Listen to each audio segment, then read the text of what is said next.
Feeling good, feeling great.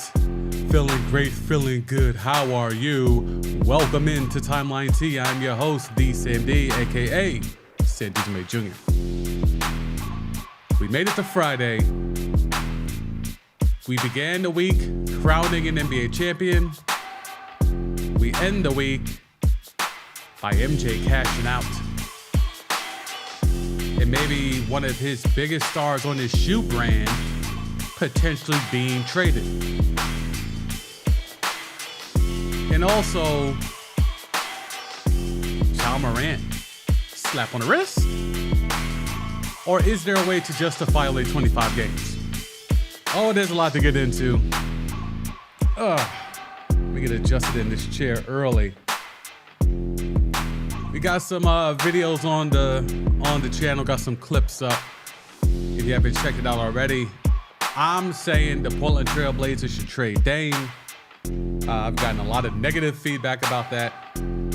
So be it. Clip is up there on the channel if you want to check it out. People are really hype on what they think Damian Lillard still is. I think it's fair to question if Damian Lillard still is that person. Just worth a question. Also, what is a point guard? Been having a lot of discussions about Damian Lillard, Morant, Jamal Murray. What is a point guard? Can you tell the difference between a hybrid guard, a combo guard, and a point guard? Can you tell the difference? I know I can. There's a lot of people who are under the impression that anyone who plays a position of point guard is just automatically a point guard. I vehemently disagree.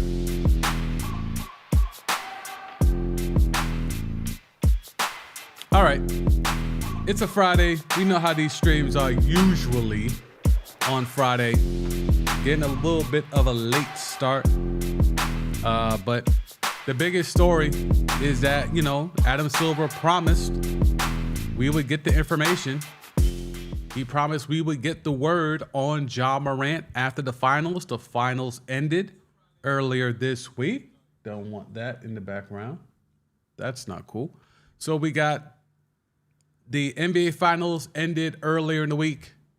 Adam Silver promised us that we were going to be able to get the information and the suspension news on Ja once the finals were done.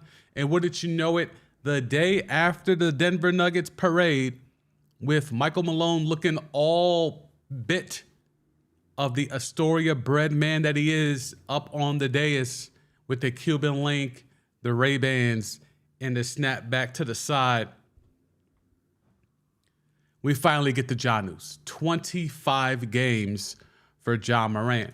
And my first inclination was, man's got off. Man's got off again. Man's got a slap on the wrist. And, I had some people telling me that, when you look at it, it's actually a really severe suspension. And I had to sit and think on it and marinate on it because it had some people saying what they were expecting. And I think we all kind of got the consensus with the way that Adam Silver spoke. So what we assumed was so Stern-like, in terms of David Stern-like, at his media availability during the NBA Finals, it just seemed to be like, oh, okay, yeah, the way he's talking, all right, the hammer is coming. They're going to drop the hammer. It's going to be a 40-piece or 50-piece. And then they come to find out it's a 25-piece. And to me, and I still kind of feel that way, even though I've heard varying disputes in some group chats about it, I feel like he still kind of got off light. I understand the perspective of, oh, we're not counting in the money that he's standing to lose, so on and so forth. But to me, it's kind of like, well, that kind of happened already with the first 8 game that turned into a 2 game. So money has been burned already. So this 25 games, it cost him more money. But I feel like sitting down for 40 to 50 would have really put the nail in the coffin in the sense of, dogs, one more time and you're probably out the league, or you're going to get a whole year, like something to that extent. This 25 piece, and again, we all want to think things on the up and up with Ja, but we tried to do that the last time. We let him get what I'm perceiving as the lies off of, stress and anxiety and breathing exercises. We let him get that off. Only for him 6 to 8 weeks later, spin the block and do the same thing. So now just 25 games. And you see here the NBA is suspending Grizzlies star Ja Morant for 25 games. The league office found Morant intentionally and prominently displayed a gun.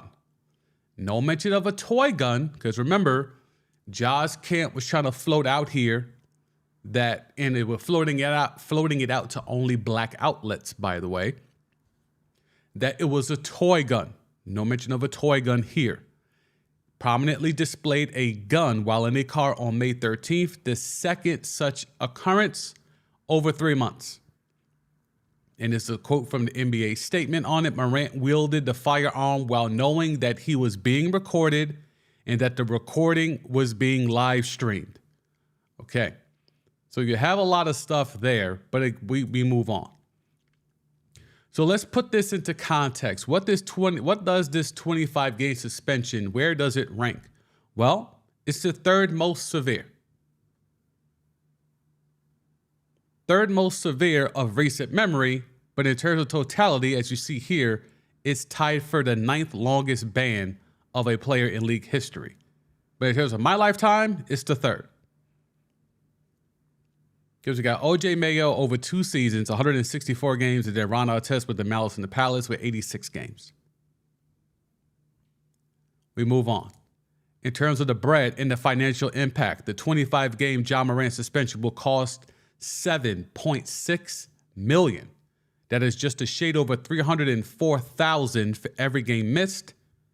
Ja is entering year 1 of a $194 million rookie max extension that he signed last July. Now, understand that 194 rookie max was supposed to be more because more than likely he was going to be named All-NBA before all the stuff happened last year with the 8-game suspension that was really just a 2-game. So that cost him a chance at All-NBA last year. So that affected the rookie max in terms of potentially earning a super max down the line. Now, this 25-game suspension doesn't automatically eliminate All-NBA this upcoming season for Ja Morant, but it certainly makes it harder. Because now you're looking at what? It's 82 games, that's 62. And then you take off another 5, that's 57 games max he could play. 57 games.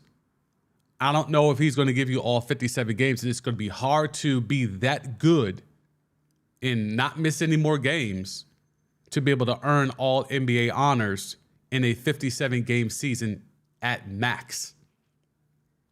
So this is a real suspension, and I'm leaning towards, I still think it's a little light because it was such a back-to-back short time frame.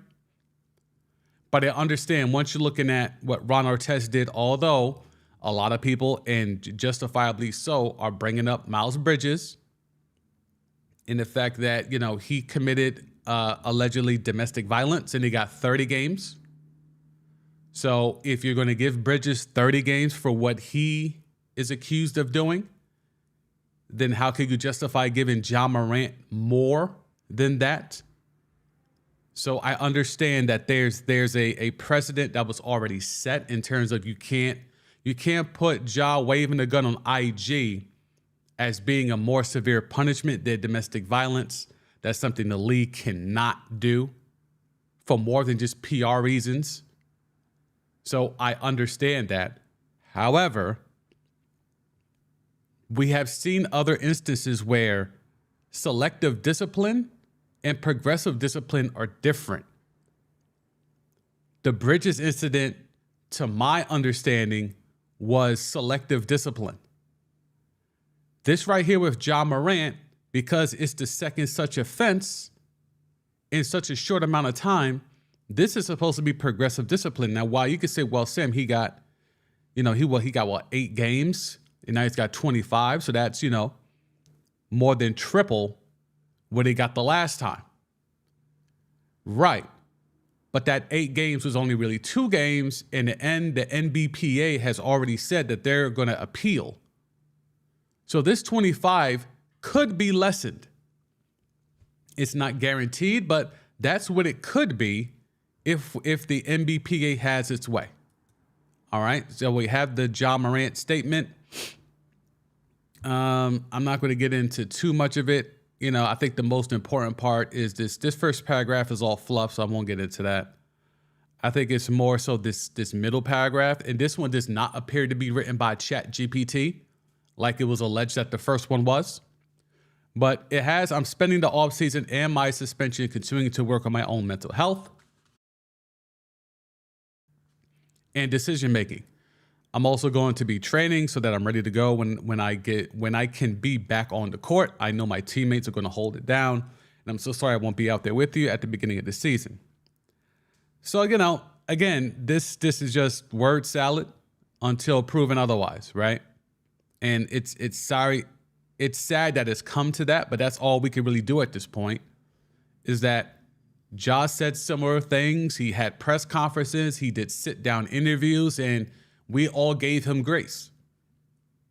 The league gave him grace. Nike gave him grace. Powerade gave him grace. The league, the fans, his team, everyone gave him grace just for wilding. All right, you got caught wilding. It's all good. You're young. It's all good. And then 6 to 8 weeks later, you run it back and do the same thing. Way less grace this time. Way less grace from your league. You're still getting love from Nike because Nike wants to sell out those jars, and those jars still did come out, and the colorways came out, and business as usual. Capitalism will always capital. But in regards to this 25 games, as we know, it's going to cost him about $7.5 million. Okay, $7.5 million for Ja, over $300,000 per game missed. I'm just curious as to, I'm not trying to put this out there, but if this were to happen again, and not in the same instance, right? I don't know if I believe that Ja is going to be absolutely better. I don't know what absolutely better looks like. At this point, if he wants to strip club, he needs to bring the strip club to him.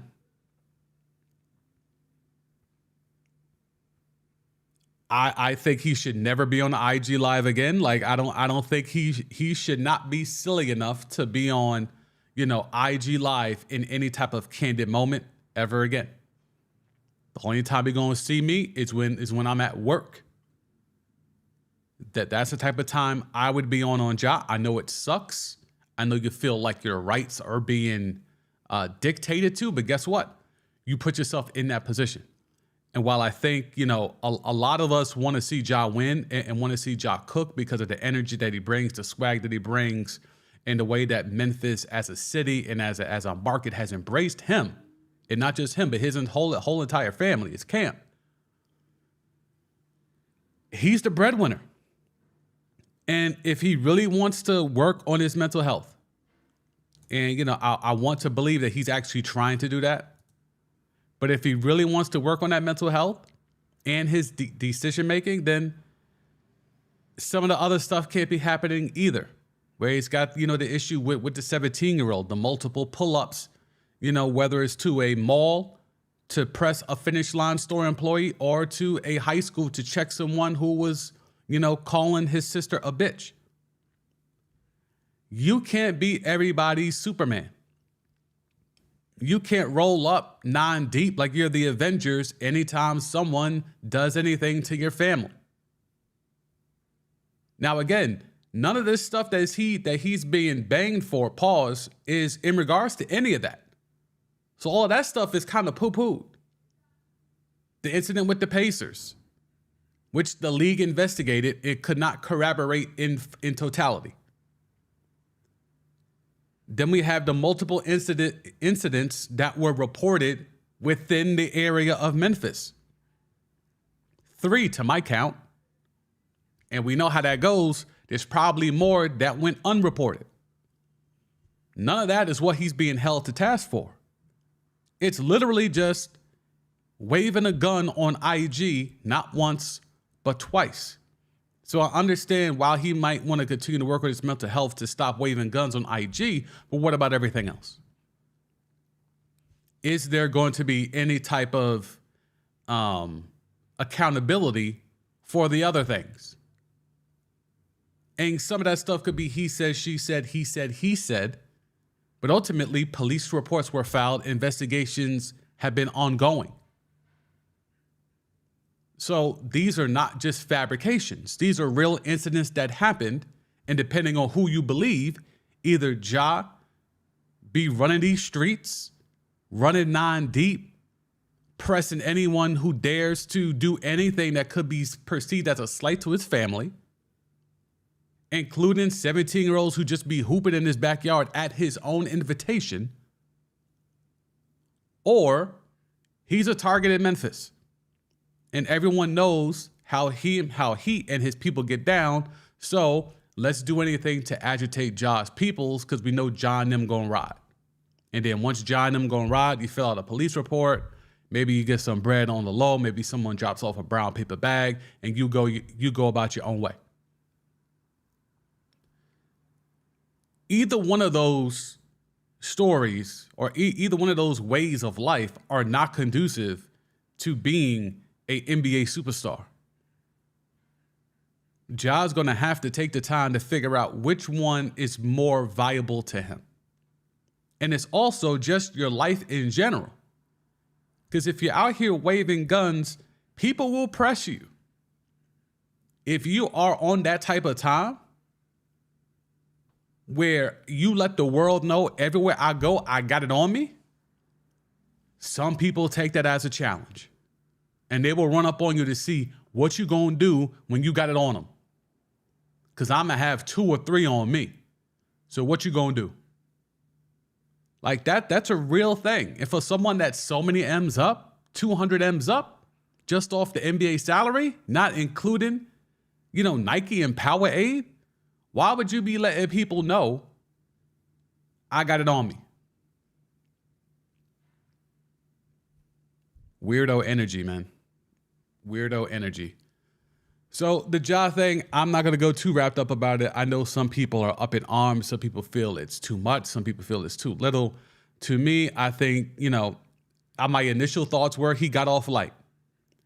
And while I still feel as though 25 doesn't sound like a lot, once you see the financial breakdowns and what further money this could impede upon him, I'm like, oh, okay. I can see from that aspect how it could be, 25 could be seen as an ideal punishment. But just for what we were led to believe or what was insinuated heavily in the media, everyone was saying half a season, all that type of stuff. And he didn't even get 30 games, 25. And if the NBPA is able to negotiate, hopefully negotiate it better on Ja's behalf than he did on behalf of the players in the latest CBA, he might not even get that 25. All right. So we're going to set this up here because this Zion thing is taking on a life of its own, but Zion and Dame are kind of tied at the hip as of right now. So as you see, the Trailblazers aren't interested in rebuilding and receiving a haul for Dame. This goes counterproductive to the video that I put out literally today saying that the Trailblazers should trade Damian Lillard. It's okay. I stay 10 toes down. I believe what I believe. So this is courtesy of Brian Windhurst, and he says, look, they can get a haul for Dame, whatever it is, and they'd have 2 lottery picks to rebuild around. But that is not the direction they're going at all. That is not the intel I'm receiving at all. So according to his sources, according to his people, the Blazers are not trying to trade Damian Lillard. So what does that mean? That means they're going to try to build around Damian Lillard. So this is just Brian Windhorst, but there's others that are also doing the digging. Mark Stein report.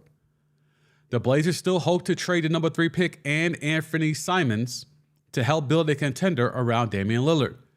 Quote from Mark Stein's article. The Trailblazers, league sources say, continue to intimate that they are prepared to package Anthony Simons with the number 3 overall pick and a trade to acquire win-now talent to place alongside star guard. I'm glad they didn't say star point guard. They just said star guard Damian Lillard. So that's going to, really shake things up in the draft. And I'm really curious what they end up getting because I really don't see anyone that is available that's of a high level. Because I'll stand 10 toes down. If you're still trying to build a contender around Damian Lillard, whoever you bring in has to be damn near his level because as great as Dame still is, to me, he is a one-dimensional player, right? He is a shoot-first guard, score-first guard. That's fine. That can flourish. That could work in today's NBA, right? That's what that works in today's NBA. That's all we have in today's NBA. I'm like, okay, cool. I just saw Jamal Murray not do that, though. I just saw Jamal Murray put up a 20-piece with 10 dimes and, 5-6 boards, including getting a triple-double in one of the games in the NBA Finals. But go ahead and keep telling me how, this league is dominated by one-dimensional players. Go ahead. Go ahead and tell me that. So, whoever they bring in to play alongside Dame is going to have to be someone that either A, has an extremely high ceiling that is a still relatively young player, or, and with the emphasis on win now, somebody that's ready-made at the peak of their games and they're ready to help Dame.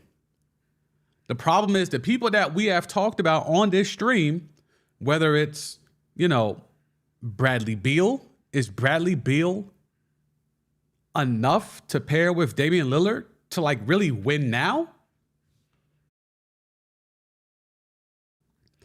And if it's win now, what is win now? I need a definition of what win now is. Because if we're saying win now, you mean just what? Just get back into the playoffs? Or are you saying Damian Lillard is still good, that he could be the number 1 option on an NBA champion? In my opinion, he is not that anymore. I think the window for Damian Lillard being a number 1 option on an NBA champion is closed. So if you're bringing in someone to hoop alongside him, they need to be damn near on his level. You can't bring in someone like a Bradley Beal, who I feel is a clear step or maybe 2 behind where Dame is. I don't think it's Paul George, who may be not 2 steps back like Bradley Beal, but clearly at least 1 step back from Dame. So who are you going to get that can come in and be right near Dame's level? I don't know if that player exists or if that type of player is actually available. We went through this the other day, but we're looking at the Siakams of the world. Siakam is not that. I've had somebody insinuate there could be a sign and trade with Chris Middleton. You think that's it? Dame and Chris Middleton. You rolling? I'm not. So then who is the caliber of player who can come in and have a high ceiling if he's a youngin' and already established somewhat, or a win now guy that is a vet that is at the peak of his game? So we've explored how there's there's little to no options of the vet that's ready to win now, that's at the peak of his game, in my opinion, that is actually available. But what about a youngin' who has a high ceiling that could potentially, paired with Dame, reach that high ceiling? ladies and gentlemen, Zion Williamson. Now, forget this number 2 pick. Because with the news of MJ, I don't know if this deal gets done like that. But let's just take the concept that the Pelicans are considering the possibility of dealing Zion Williamson and then stop it right there. Let's ignore this part here. Let's just take this part right here. The Pelicans are considering the possibility of dealing Zion Williamson. Hard stop. If you were to tell me I'm flipping I'm flipping Anthony Simons and what most would assume is Scoot Henderson with the number 3 pick for Zion and potentially some other pieces. As much as I think that still doesn't work, I'm at least willing to listen to the possibility of Dame and Zion. Dame is of a certain age where he's established in this league. He's a walking 30-piece. Zion, assuming health, mental and physical. He's a guy that when he plays, he's out here going 25, 26, 27 plus. He hits the boards. He could dish a little bit. There's a lot that Zion can do when he's paired with a guy like Dame. Is that something that sounds better than Dame and Paul George, than Dame and Bradley Beal, than Dame and I was floating out there Brandon Ingram, but people that are close to the Pelicans tell me they're not moving Brandon Ingram. It would take a lot for them to move off Brandon Ingram, but they're definitely putting Zion out there. So if Zion is out there for the taking, and you're Portland with the 3rd pick, the problem is I don't know what the Pels even want Anthony Simons because they already got CJ, who is what Portland used to supplant CJ. So I don't know what Anthony Simons and CJ do on the same squad, and then you got Scoot going down there to NO. I don't know what that looks like, but because it makes more sense for this Charlotte thing with the 2 pick, because you're assuming at that point they would take Brandon Miller. Because that way they got B.I. and Brandon Miller. Although Scoot and B.I. Young Reaper would also be a thing. But if I'm Portland, why not get into this Zion mix? We floated a name out there as just a throwaway, but now that the Pelicans allegedly are seriously looking to move on from Zion Williamson, or at least are considering the possibility, then why not? If you're Portland, why not jump in there and say, hey, look, Simon's in the 3 pick for Zion? What's up? Would Dame shoot that down? If Dame is serious about doing it for Rip City, doing it for the PDX, if Dame is that serious to do it for Portland, to do it for Rip City, to do it for PDX, would he say no to potentially Zion being moved to Portland to be a trailblazer, to be that elite small forward, or in this case, maybe a 4 to hoop alongside him? Can he help Zion reach his ceiling? And would Zion at his ceiling, compared with Dame still relatively at his ceiling, is that better than Dame and Paul George, Dame and Bradley Beal? Y'all let me know.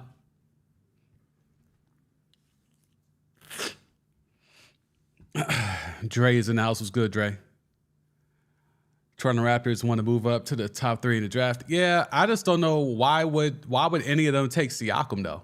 That's kind of my thing about it. Like, if you're offering me Siakam or OG, that's not enough for me to that's not enough for me to give up the 2 or the 3 pick.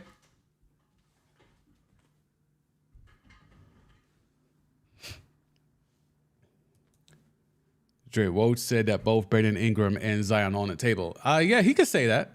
He could say that. I'm sure he's got his sources. And, I'll just say from people that I know down there in the NO, they're saying a different story.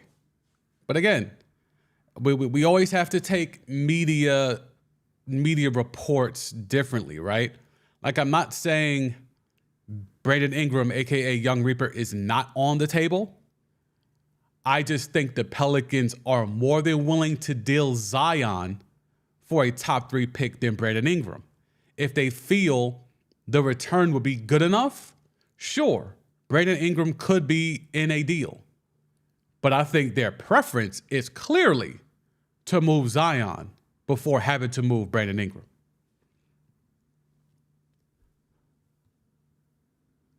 All right, so I'm trying to navigate, and we could just move on to the whole Zion thing. So Zion doesn't have a relationship with the Pelicans organization.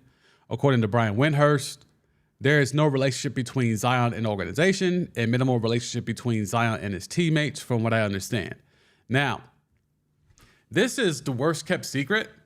We've kind of have heard this for a while, if you've paid attention. Remember when CJ got traded there? And he had been there for a few days, and they were like, have you spoken to Zion? And he was like, nah. Nah. This dude's the head of the NBPA. This guy is supposed to be a vet to help you. And he gets traded to your team, and there's no reaching out. There's no, establishing lines of communication. It's not even a what's good text. So, yeah, the Zion thing, look, there's been Zion and his family. I would say more so his family, but there has definitely been dissension within the Williamson family in terms of they have not felt like they've been treated correctly. Take that for what it is, allegedly, of course, by the Pelicans organization.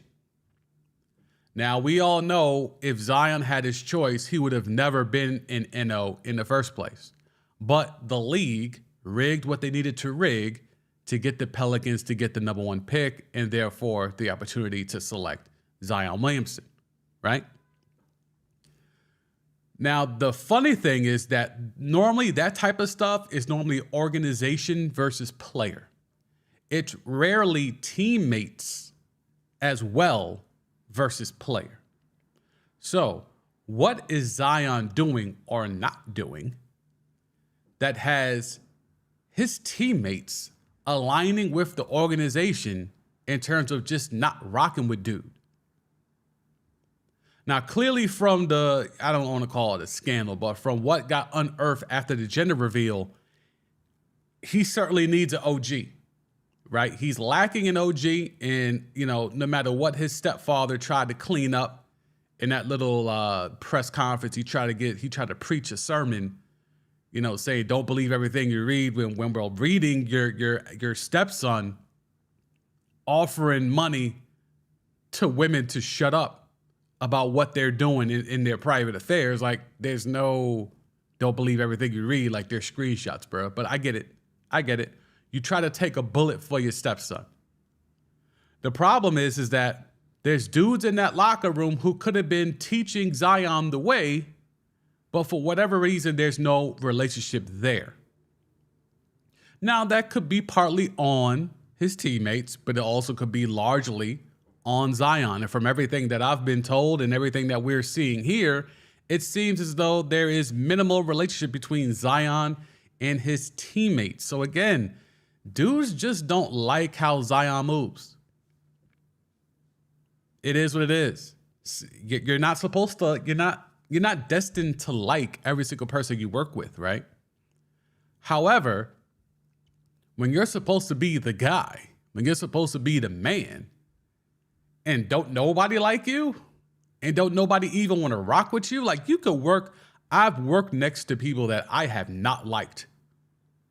I have worked side by side, like literally side by side, in the next chair over with people I have not liked. This is now taking flights together, having meals together, playing games together. And there's a lot of dudes on the team that just don't like that dude or feel, estranged from that dude.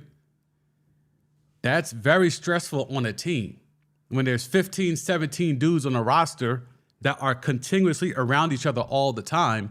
You not rocking with one dude and one dude who everyone is pitting the hopes of the entire team on. Yeah, I am in line to agree with this reporting because I've been told similar things. So I'll just put it out there like that. Dre, Siakam is one of the best players available right now for the third pick, though. If we being real low, who do you think is better? I just don't think, again, and, I appreciate you chiming in, Dre, and please don't hesitate to continue. All I'm saying is this, right? And I think me and you spoke about it earlier in the week. I just don't think Damian Lillard and Pascal Siakam is something that's going to strike fear into the upper echelon of the Western Conference. I just don't see it. Like, if you're telling me Denver, Memphis, Phoenix, the Clippers, the Warriors are going to be shook that Dame got Pascal Siakam, I refuse to believe that. I just refuse. I think there's absolutely no way that the top tier teams in the West, which we're saying is clearly Denver, will still leave Memphis up there with Ja only getting 25 games. We'll say Phoenix because they'll have a full year of KD and D-Book. We'll put the Clippers in there just by default because they have Boardman and Pandemic P. We'll put the Warriors in there because they got Steph. We'll assume LeBron will still be, relatively close to what he was this past year. You think those teams are scared of Pascal Siakam joining with Damian Lillard? I don't think they give a damn about no Pascal Siakam like that, to keep it a buck with you. I know I'm not scared, and I consider myself an analyst, and I watch a lot of film, I rewatch games and all of that stuff, but I would assume, I don't think D-Book and KD give a damn about Pascal Siakam linking up with Dame.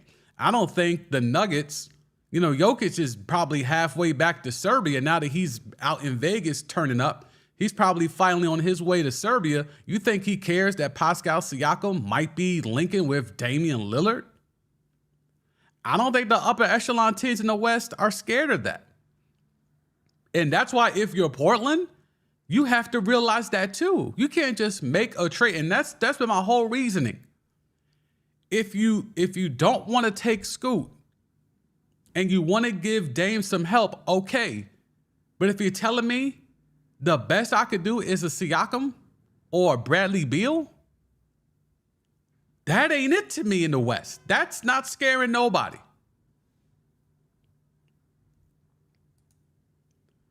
Thomas, what's good, man? Good. Glad you could pull up.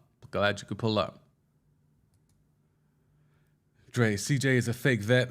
I can't believe he doesn't do anything to help Zion and others on that team. Well, it's more than that, right? They got Valanciunas is a vet on that team. Like, there's vets on this roster. Willie Green is the coach, and he's a former player. Like, so there's plenty of people, whether it's CJ or whether it's actual vets, other vets on this roster.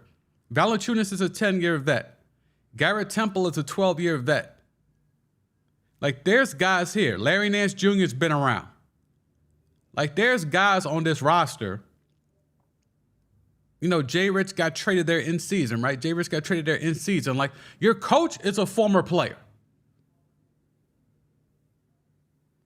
So even if you don't rock with CJ, even though he's the head of your union, you got Valanciunas that's a decade in. You got Garrett Temple who's over a decade in. Jay Rich is a vet. B.I. Young Reaper is a vet. Like, there's guys here that if he really needed to link with and build with, and learn the science from, they were right there in his locker room. There's no reason why all the stuff that went down that got exposed, a week ago, none of that should have happened if he would have tapped in with his vets. It seems like at times B.I., a.k.a. Young Reaper, was trying to build with Zion, but, it takes two. If you're constantly trying to be a mentor to a dude and he doesn't want to be mentored by you, then at some point you got to keep that pushing.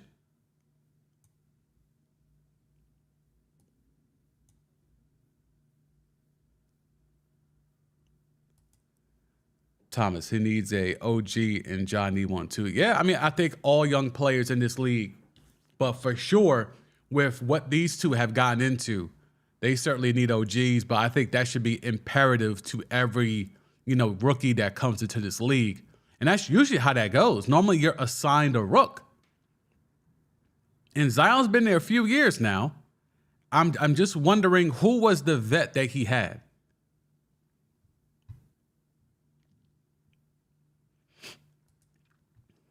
Thomas, he had that run a couple years ago with Kawhi, but hasn't been the same player. You talking about Siakam? Yeah, he wasn't. Siakam is a good player, but no one is scared of that. I truly believe that. Like, I don't think no one is scared of, Siakam linking with Damian Lillard. I just don't. I refuse to believe that's the duo, because everything is a duo now. A duo just won the NBA championship. Jokic and Murray. In Memphis, it's supposed to be Ja and Triple J, Jaren Jackson Jr. In Sacramento, it's De'Aaron Fox and Domantas Sabonis. In Phoenix, it'll be, Book and KD.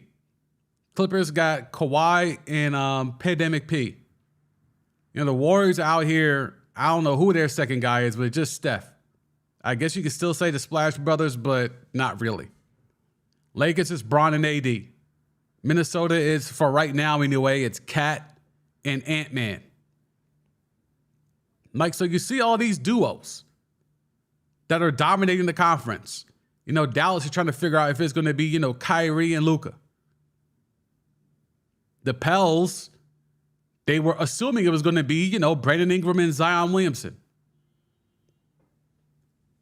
But now you're telling me, Portland is going to jump back into the mix, going to jump back into the upper half of the Western Conference because they got a Pascal Siakam? Hell nah.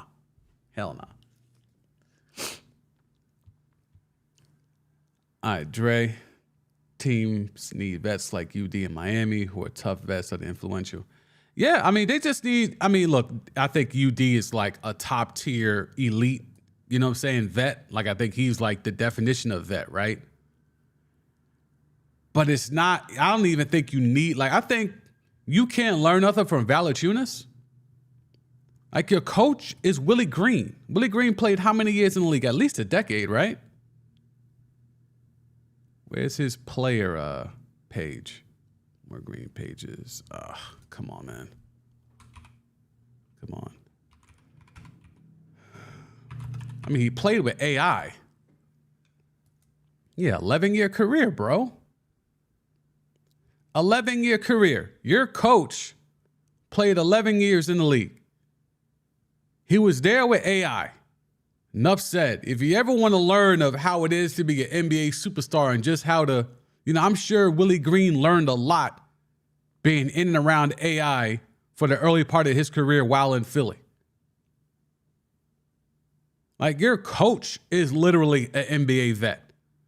So even if you don't want to holler at Valanciunas, even if you don't want to holler at CJ McCollum, you got Brandon Ingram, a.k.a. Young Reaper, who hooped with LeBron, who was a Laker, who's been through his own trials and tribulations, also went to Duke like you.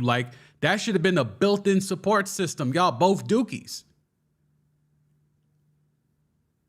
But even if that's not the case, your actual coach, who's a really good coach, and really shows signs of having a real strong acumen, play designs and stuff like that, is a vet of the NBA his damn self. Second round pick, got it out in the mud. Picked in the same spot as Jokic, 41st overall. Your coach could be your OG. But, I guess not, apparently. So I'll ask y'all in the chat, and for anyone else that's watching on the replay, I'll lay out these three scenarios. Well, 3 or 4. Portland is clearly trying to make a move, right? Portland's trying to make a move. They're going to move this third pick. They want to get a piece. Are you in favor of either doing a trade for Pascal Siakam, doing a trade for Bradley Beal, doing a trade for a Paul George, for doing a trade for Paul George, or traded the number 3 overall pick and Anthony Simons for Zion Williamson? Y'all let me know in the chat. So if you're the Blazers and you want to help build around Dame, are you trading the third pick, which is essentially Scoot Henderson and Anthony Simons, for Bradley Beal, Paul George, Pascal Siakam, or Zion Williamson? Y'all let me know. Because if that's the best I could get, I'm doing that for Zion. If it's Brandon Ingram, it's a different conversation. Now, B.I. and Dame, that might get some teams' attention in the West. Siakam and Dame? No.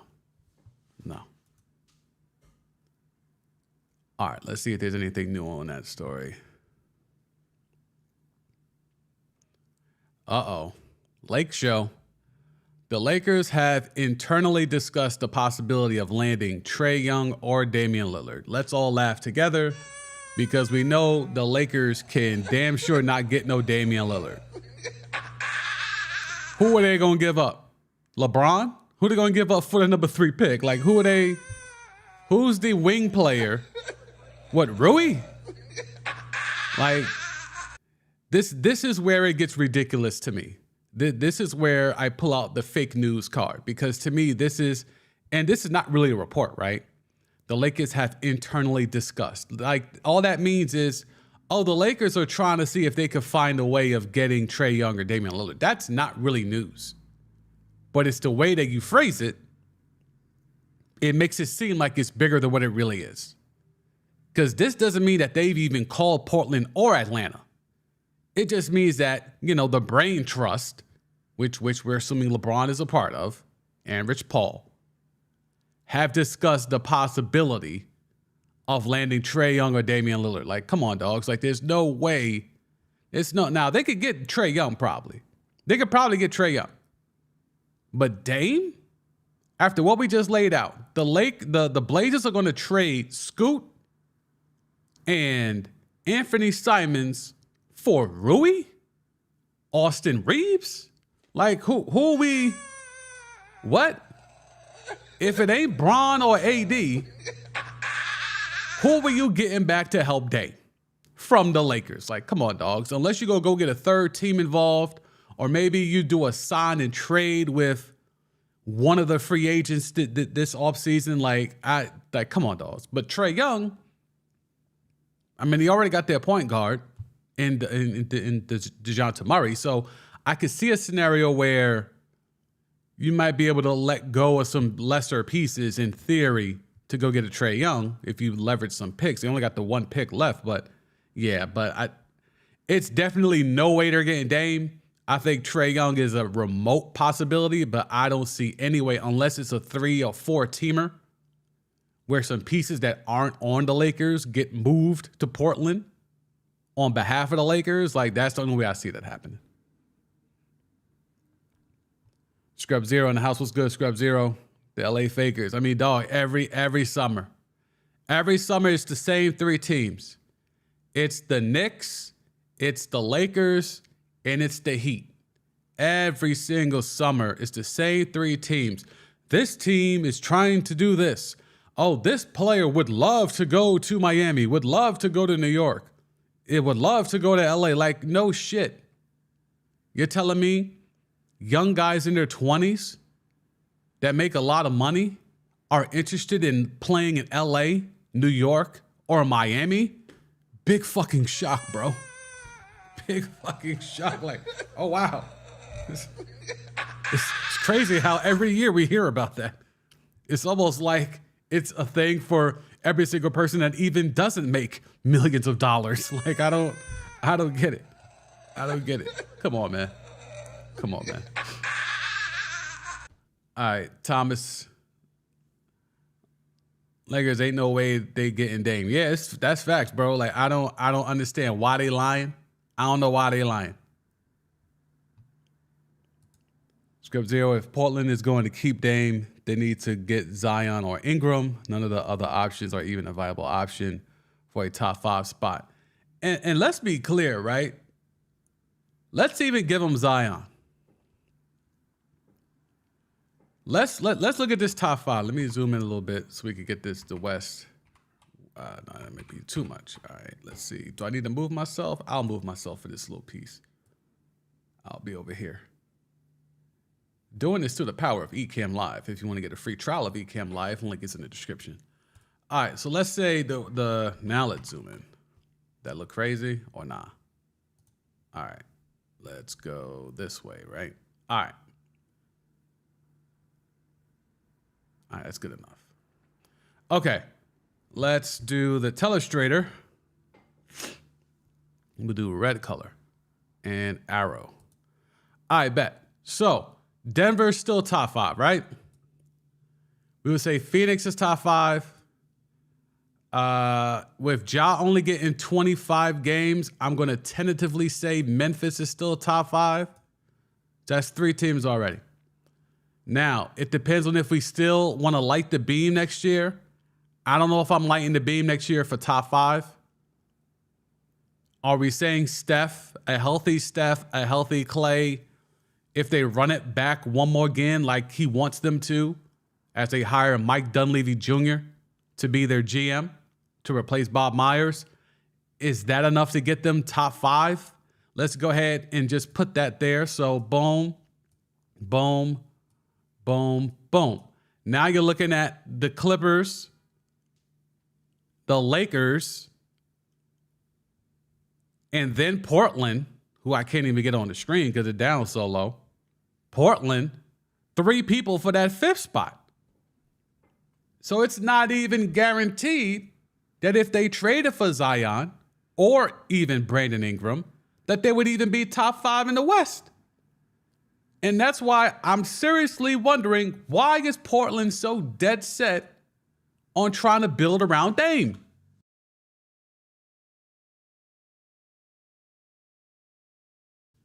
That's been my whole thing about it, right? You want to build around Dame? Cool. Go build around him with another top 10, top 15 guy. You're talking about bringing in top 25, top 35, top 40 dudes. Pascal Siakam? You think that's it? Pascal Siakam and Dame is going to make Portland top 5?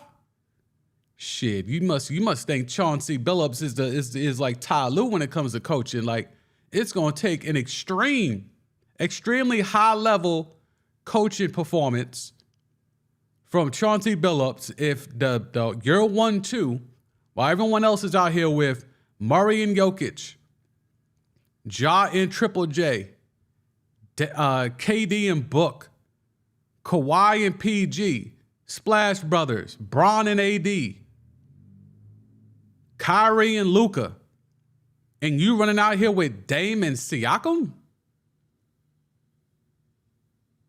That must mean Shaedon Sharpe is going to be a killer. That must mean you're going to unleash Cam Reddish and he becomes who everyone in the league thinks he can be. Like, there has to be other variables than just Dame and Siakam.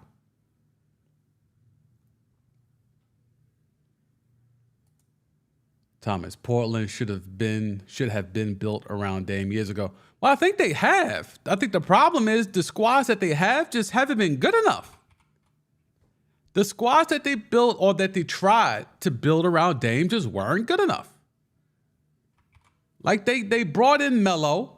They tried to convince Melo. They finally got Melo when he, agreed to come off the bench, and Melo was great for them. But he was at the end of his career. They tried to give him Jeremy Grant. Like, they've tried to build a roster. And then, look, this team has been to the conference finals. Let's see, what year was that? Yeah, 2018, 2019, this team was a team that was good enough to be in a Western Conference Finals.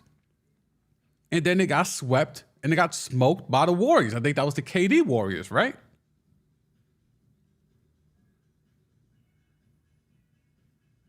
Or not even. That wasn't even the KD Warriors. They got smoked without even the KD. They just got smoked by the Warriors. I mean, Dame, CJ. Oh, they didn't have Nurkic. Okay. So this squad was hurt. Zach Collins.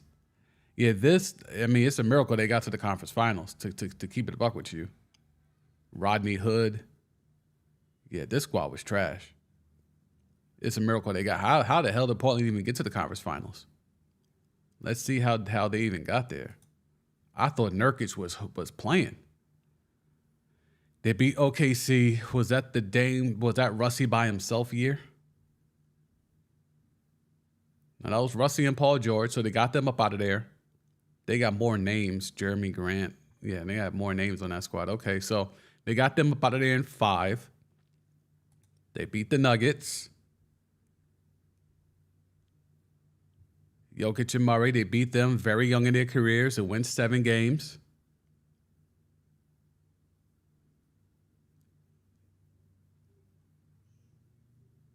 That was no Aaron Gordon, of course. This is the Paul Millsap years, Gary Harris, Will Barton. It was literally just Jokic and Murray. Yeah, it's a miracle they got to the conference finals, bro. It's a miracle they got there. But the years where they had dudes ready. What was this? Just the bubble year. I don't think that this squad was built around Dame that well in the bubble. Yeah, CJ, Dame, Carmelo, Nurkic. I mean, Hassan Whiteside, Gary Trent. But I mean, come on. Yeah, I think the peak of the Blazers under Dame was during the Warriors run. And I talked about it the other day where it's just like, yo, man, you're snake bit that you're playing at the same time, in the same conference, in the same division as a dude that's better than you and that has had better teams than you in Steph Curry. Dame is snake bit by the fact that he is in the era of Steph. That's not his fault. That's not the Trailblazers' fault. It's just that's how it is sometimes. We talked about it with, Reggie Miller couldn't beat Jordan. Patrick Ewing couldn't beat Jordan. That's the way it is sometimes. And that's the way this has been for Dame. You're hooping at an elite level, an immortal level, but you're doing it at the same time as Steph. And Steph's teams have been categorically better and better put together than yours.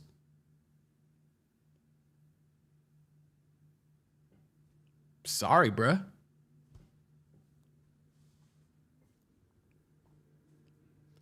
All right, let's see what else we got. So, slide over. All right. MJ cashed out, right? In 2010, Jordan bought a controlling interest in the Hornets at $275 million, right? He had been a minority investor in the club since 2016. So 4 years as a minority investor and then put the real bread up and bought controlling interest in 2010. He is now cashing out. He has agreed to sell up. Let me put myself back over here now.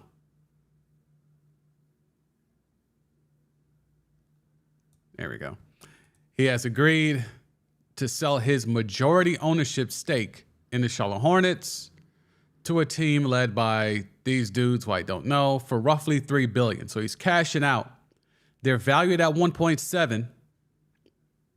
He's cashing out for almost $3 billion. So a $275 million valuation. He's cashing out at almost $3 billion. Now, why isn't he just holding it? And when he could probably just hang on to it, and assuming they draft the right guy at 2, which we assume is, can't go wrong, in my opinion, with either Brandon Miller or Scoot Henderson. If that team begins to flourish with LaMelo, I would assume the valuation of the team will go up. But maybe Jordan's just tired. Jordan ain't young, man. He ain't young. He hasn't looked like he's enjoyed it too much as being an owner of a team. So, like, this is real. But it's a great cashing out. You see, the Charlotte Hornets are worth more than 10 times what Michael Jordan paid for the team 13 years ago. It's a great flip. It's an amazing flip. If you can get it off, it's an amazing flip. I mean, but there's not a lot to remember about the Jordan era in terms of, buying the Bobcats, getting them back into being the Hornets and all that.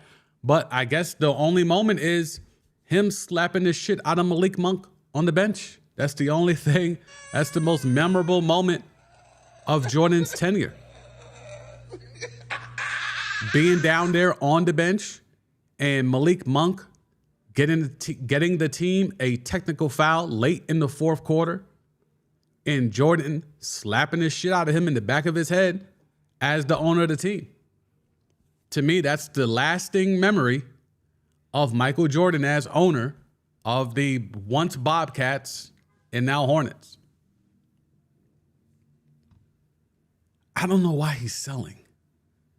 Like, clearly he's not trying to pass along to, his son. I mean, he don't want no Pippin sons having a piece of anything yeah. So, I mean, it is interesting to see to figure out why he's selling now. Maybe there's a bigger play here, or maybe I really think, you're 3 Bs up on top of all the Bs that you've, incurred over the years, even after having to give, half to your ex-wife. Like, sometimes you're just ready to chill, bro. I don't want to have to keep showing up to Charlotte Hornets games if I don't have to, even if I own the damn thing. And, of course, part of the group that is buying the team is J. Cole. J. Cole, who is repping Charlotte heavy everywhere he goes, as you see here, putting up some bread to be a part of the team. Now, is this a Jay-Z type piece where it's like 0.00123%? Or is this a real stake? I couldn't find any actual numbers because, again, all this stuff just came out today. But, we'll see how that goes. Hopefully for J. Cole, it's an actual real stake in the team and not just more of a figurehead, more of just being used as a mascot, like a logo, like the Russian convinced Jay-Z to be. All right, so we'll move on. Let me hit the chat first. Thomas just couldn't beat the Warriors. Yeah, I mean, that's not Dame's fault. And more importantly, to keep it a buck, that's not the Blazers' fault. The Warriors had no idea they were building what they eventually built, even though they got a lot of credit and they were running around, patting themselves on the back saying that they revolutionized basketball. The Warriors had no idea what they did when they drafted Steph and Clay. And then the habitual nut hitter and then Mark Jackson as coach. They had no idea what that was going to turn into. Thomas, yeah, I remember when Jordan did that. Yeah, he slapped the shit out of Malik Monk, bro. Slapped the shit out of him. All right, so the Bradley Beal stuff continues. I don't know where y'all want to go with the Bradley Beal stuff. We talked a lot heavy about Bradley Beal yesterday. But again, more teams are, in the mix trying to get Bradley Beal because, again, he has that no trade clause, so he can dictate exactly where he wants to go. It's quasi being a free agent all over again. But I'll ask y'all, like I asked y'all about Portland, is Bradley Beal paired with, let's put him in Miami. Brad Beal paired with the Miami Heat. Does that make you feel like the Heat are going to be a top 2 team in the East?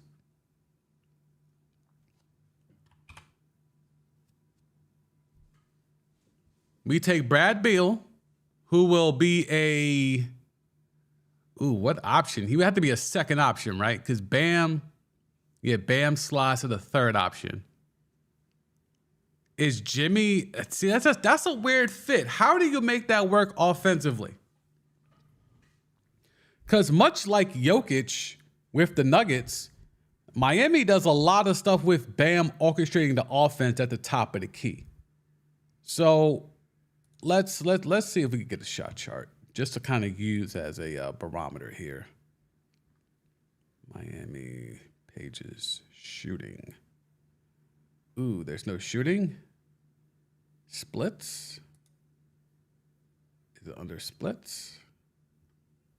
I don't think it's gonna be under splits, but let's see. Nope. All right, so I gotta pick a player, right? I gotta pick a player then. Okay, I'll just pick Bam. Oh boy. They make it so difficult for no reason. All right, so now let's go to shooting. Okay. Bear with me. Basketball Reference sometimes be on some bullshit. All right, so now just off this shot chart alone, you see where Bam Adebayo operates. He's in the middle. He's in the middle of the paint. So I just told y'all he operates a lot from the top of the key to orchestrate the offense. This shot chart validates all of that, right? So let's assume, let me use the circle this time. Let's assume we have Bam over here. Let's say you have Jimmy over here and Bradley Beal over here, right? So we're going to keep drawing the circles in so they don't get... So you could do a two-man game, right?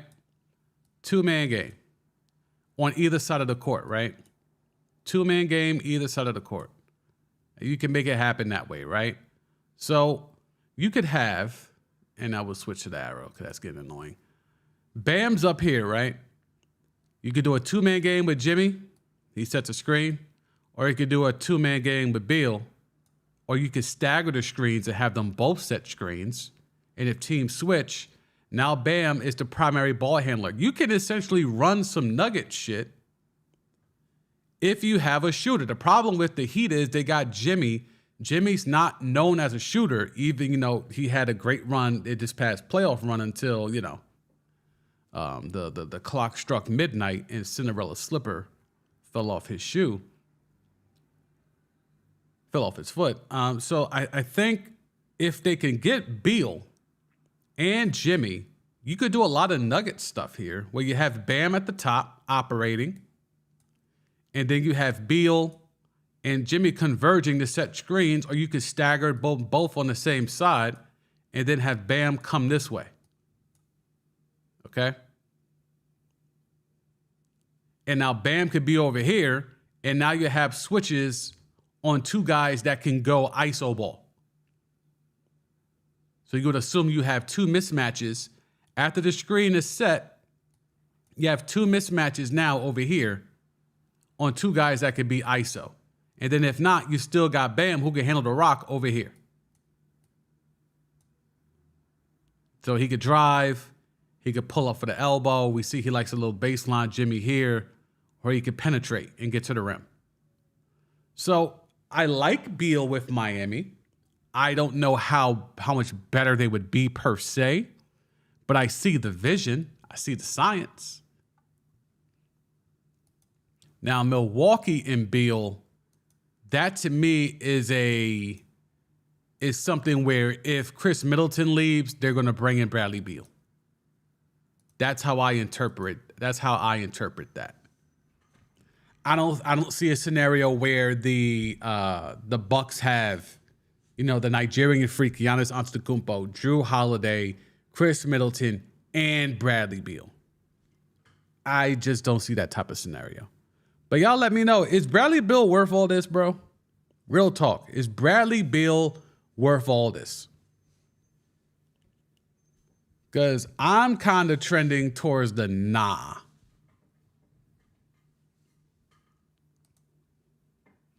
Also, the Nets could factor into the Bradley Beal. So again, all these teams, Chris Haynes is spreading his tea around, as you see, or people just pulling a lot from Chris Haynes' podcast. But there's a lot there to figure out. Unfortunately, the Nets thing would be interesting only in the sense of, are they giving up Bridges in the deal? Would they have to give up Bridges in the deal? because that's a win for Washington. If they get Bridges for Bradley Beal, that's a huge win for Washington.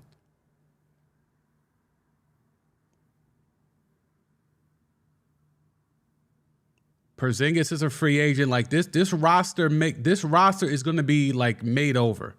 Porzingis is a free agent. I believe Kuzma also is a free agent.